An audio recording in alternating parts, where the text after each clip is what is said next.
نہیں کہ خیر بشر کو خبر نہ ہو، ممکن نہیں کہ خیر بشر کو خبر نہ ہو۔ ایسا ہو ہی نہیں سکتا ہے کہ ان کا غلام جانثار قبر سے پکارے اور مصطفیٰ اس کی آواز پر نہ پہنچے۔ نہیں نہیں، مصطفیٰ اس کی آواز پر تشریف لاتے ہیں۔ اور دیکھیے مزمل بھائی، دیکھتے رہیے آپ، سمجھ لو آپ سن رہے ہیں نا میری بات؟ بہت سبحان اللہ، جھک کے بہت سبحان اللہ۔ اب دیکھیے آپ کہ آپ قبر میں پہنچے تو کہ آپ کے پاس روشنی کا کوئی انتظام، کوئی انتظام آپ کے پاس روشنی کا کوئی انتظام۔ یہاں تو بغیر روشنی کے نیند نہیں آتی ہے، بغیر روشنی کے چلا نہیں جاتا، رات پر سوچتا نہیں ہے، اندھیری رات میں آدمی پریشان ہو رہا ہے۔ وہاں روشنی کا انتظام کہاں سے ہوگا؟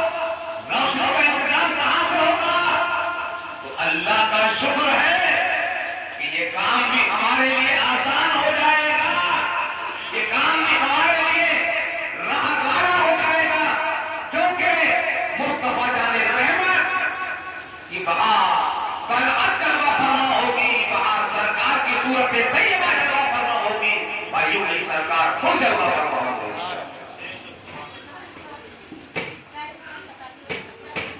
قبر میں لہرائیں گے تاحش چشمے، قبر میں لہرائیں گے تاحش چشمے نور کے، جلوہ فرما ہوگی جب طلعت وصول ہوگا۔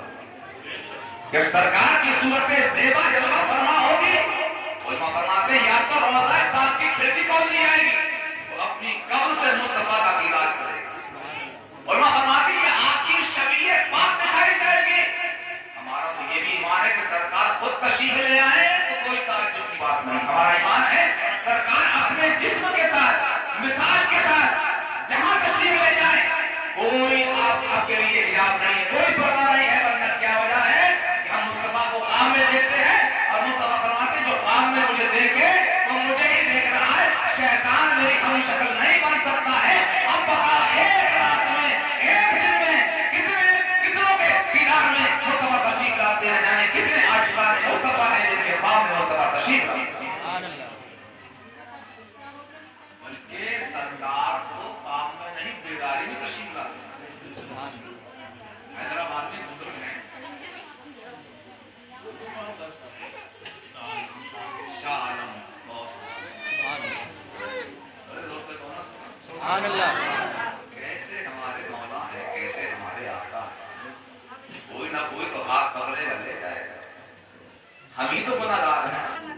اور جب کچھ دنوں کے بعد تشریف لائے تو جہاں سے سبق چھوڑا تھا وہیں سے تو شروع ہوگا۔ فرمایا